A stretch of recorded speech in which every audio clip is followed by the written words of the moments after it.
Hello everyone, कैसे हैं आप सब। तो आज की इस वीडियो में मैं आप सभी बच्चों को बीविंग यूनिवर्सिटी में FYP सेमेस्टर 1 में आप सभी बच्चे पढ़ रहे हैं और आप सभी बच्चों का सेमेस्टर 1 का मेजर पेपर हिस्ट्री बोल रहा बच्चों, हिंदी का आपका पेपर है। और हिंदी के पेपर में देखिए जो सवाल आपके पेपर में बन सकते हैं उनमें से मैं आपको कुछ क्वेश्चन डिस्कस कर दूंगा और कुछ क्वेश्चन मैं आपको बता दूंगा जिसका जवाब आप लोग खुद लिख लीजिएगा और वो सब पढ़ के चल जाइए। लगभग उम्मीद देखिए वहां से आपको सवाल क्वेश्चन टच किया जाएगा और इस सब के सब देखिए 20 नंबर के सवाल होंगे, यानी बड़े क्वेश्चन होंगे।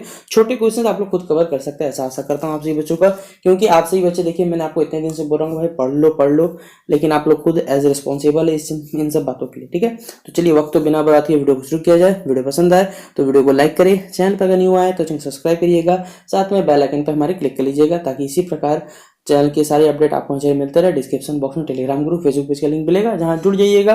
कोई भी अपडेट आएगा वहां शेयर किया जाएगा। और आप सभी बच्चों का अंडरस्टैंड इंडिया पेपर हो, मैथमेटिकल कंप्यूटेशनल हो, डिजिटल एजुकेशन हो या माइनर MDC जो भी पेपर होगा वो सारा प्लेलिस्ट बना हुआ है, जाके देखिए और मस्त से एग्जाम की अपनी तैयारी करिए। ठीक है, देखिए पूछा हुआ है रीतिकाल काव्य धारा के जो प्रमुख कवि हैं, ठीक है, उनके बारे में आपको क्या करना है, परिचय देना है। तो रीतिकाल बोल रहा हूं बच्चों, रीति मुक्त काव्य धारा के जो भी प्रमुख कवि थे उनके बारे में आपको सारी की सारी व्याख्या यहाँ पर करनी पड़ सकती है।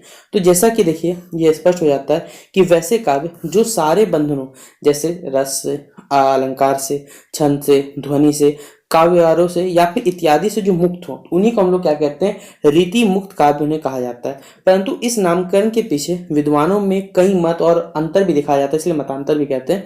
देखने को यह मिलता है हमारे अंग्रेजी साहित्य एवं जो हिंदी साहित्य में इसके नामकरण को लेकर कई तरह की यहाँ पर धारणाएं जो है वो प्रस्तुत की गई है। इस धारणा का कह सकते हैं, इस धारणा का जो नामकरण है कुछ लोगों ने तो इसे रीति मुक्त किया है तो कुछ लोगों ने इसे स्वच्छंद मुक्त काव्यधारा कहकर संबोधित किया। तो सबके हिसाब से देखिए अलग अलग नामकरण यहाँ पड़ा है। तो रीति मुक्त का सीधा अर्थ होता है कि रीति परंपरा के जो भी साहित्य बंधन और रूढ़ियों से मुक्त काव्य जो होते हैं उन्हें हम लोग क्या कहते हैं, रीति मुक्त काव्यधारा के नाम से जानते हैं। ठीक है, तो अब हमारे पास पहला लिखा हुआ है अंग्रेजी साहित्य में जो रीति मुक्त या जो कह सकते हैं स्वच्छंद काव्यधारा के लिए रोमांटिक यानी कि जो स्वच्छंद एवं कह सकते क्लासिकल यानी कि जो शास्त्रीय वर्ड इंग्लिश में हिंदी का शास्त्रीय कहा जाएगा काव्यधारा के रूप में स्वीकार किया गया है। हिंदी के समीक्षा साहित्य में यह भी उसे चिंतन शैली का प्रभाव है जो हम किसी भी काव्यधारा को नियमबद्ध तथा दूसरे को मुक्त समझते हैं। पश्चिम में स्वच्छंद काव्यधारा श्रृंगारता, साहसाक्त्य, काल्पनिकता हो गया, हमारे पास भाव प्रधानता हो गया, यहाँ पर हमारे पास फिर अनपढ़पन हो गया, सहजता हो गया, आदि गुणों के लिए प्रसिद्ध है।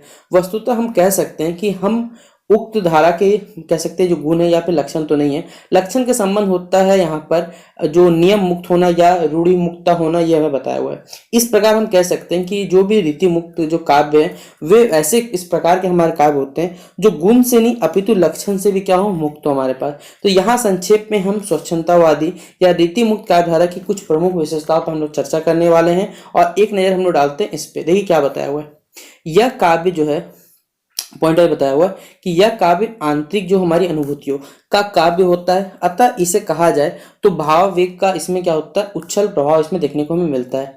यह काव्य जो होता है मूलतः क्या होता है, आत्म प्रभान एवं क्या होता है, व्यक्ति परक होता है। अर्थात हम कह सकते हैं कि इसमें कवि जो ब्राह्मण जगत को उतना महत्व नहीं होता जितना कि अपने आप को इसमें देखिए महत्व बेसिकली दिया जाता है। यह सब प्रकार की रूढ़ियों एवं बंधनों से मुक्त होता है, इसीलिए इसमें कह सकते हैं अभिनववादी या अद्वैतवा के तत्व जो होते हैं उसमें निहित रहते हैं।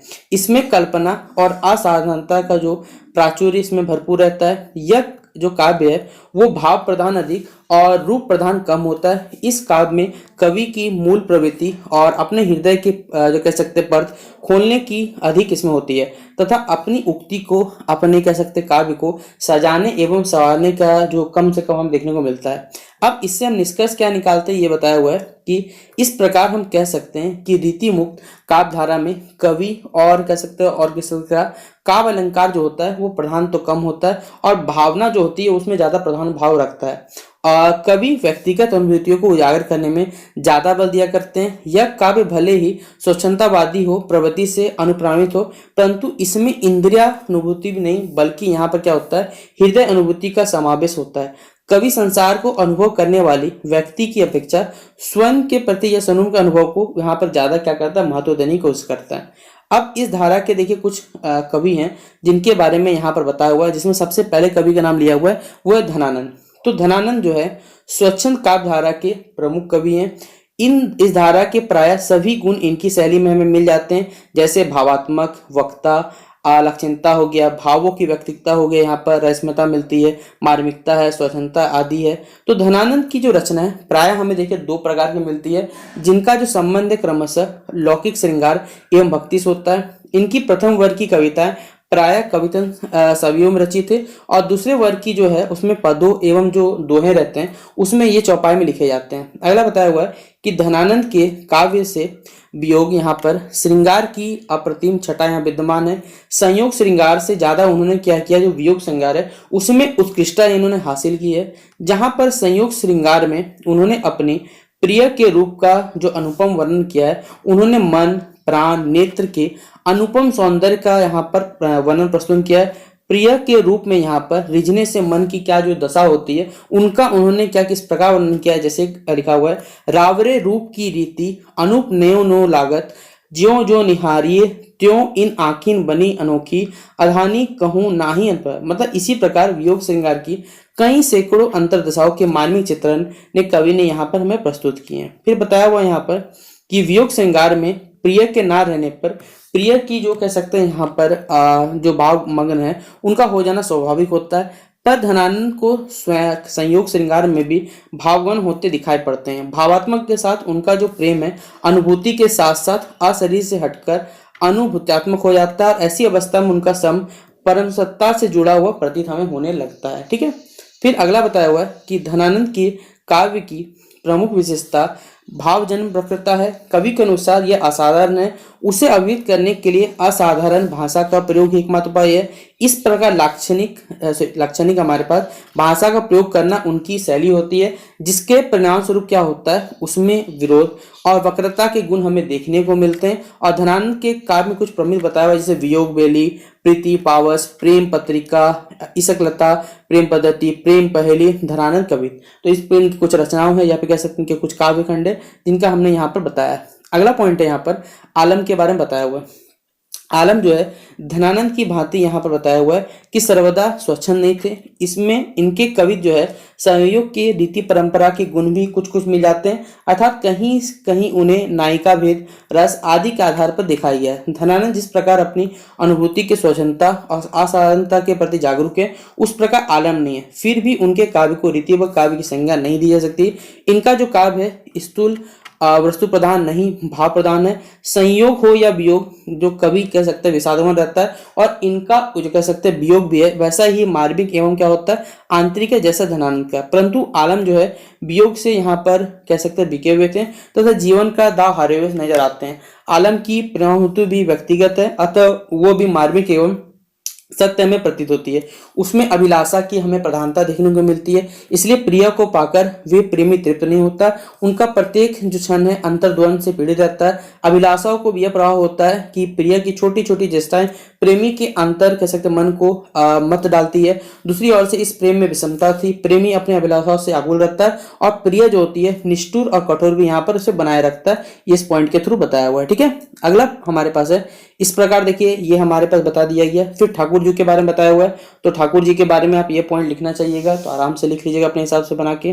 फिर यहाँ पे देखिए बोधा के बारे में बताया हुआ है, तो बोधा द्वारा रचित जो है विरवा शीश और इसकनामा प्रमुख इनके द्वारा बताया हुआ है, तो इस प्रकार आप लिखिएगा। फिर हमारे पास है द्विज वेद की जो गणना की गई है उनके बारे में बताया हुआ है, तो ये भी लिखिएगा पॉइंट में हमारे पास। तो ये कुछ क्वेश्चंस थे, जो पहला क्वेश्चन मैंने आपको थोड़ा सा डिस्कस कर दिया। बाकी आप सभी बच्चे हिंदी के हैं, हिंदी मेजर पेपर है आपका, यानी ऑनर्स पेपर है, तो आप लोग खुद ब खुद बनाकर लिख सकते हैं हिंदी में आराम से। देखिए 20 नंबर का क्वेश्चन आएगा तो मिनिमम 4 से 5 पन्ना तो हर बच्चे को देखिए लिखना ही पड़ेगा। 15 नंबर का आता है तो मिनिमम 3 पन्ना, जितना हो सकेगा बड़ा चढ़ा के जितना जोड़ जाड़ के लिख सकिएगा, आपके लिए ज्यादा बेटर रहने वाला है। ठीक है। अब देखिए जो क्वेश्चन मुझे लगता है पेपर में बन सकता है, पहला रीति सिद्ध, यहाँ पर काव्य धारा के प्रमुख कवियों का आपको क्या करना है, कुछ परिचय देना है। फिर रीतिकालीन जो साहित्य है उनकी जो साहित्यिक एवं सांस्कृतिक जो पृष्ठभूमि है उनको आपको रेखांकित करना पड़ सकता है। एक देखिए इन दोनों सवाल में से, देखिए ये 3 सवाल बेसिकली हमारे पास। ठीक है। एक आता है आपको क्या, संत काव्य परंपरा आ सकता है, या तो कृष्ण काव्य परंपरा आएगा, या तो सूफी काव्य परंपरा।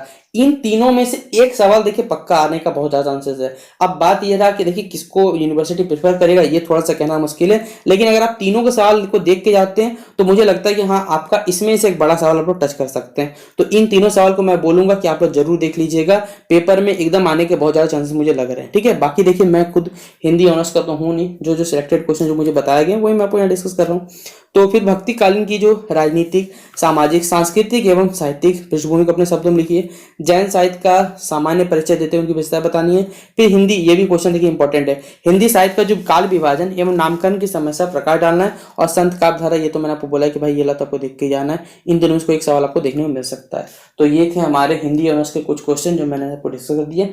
बाकी आशा करता हूँ कि आप सभी बच्चे आराम से खुद ब खुद पढ़ के सारे के सारे क्वेश्चन सॉल्व कर सकते हैं। तो बाकी आप सभी बच्चों को बेस्ट ऑफ लक, मिलते हैं नेक्स्ट वीडियो पे, तब तक के लिए जय हिंद, जय भारत।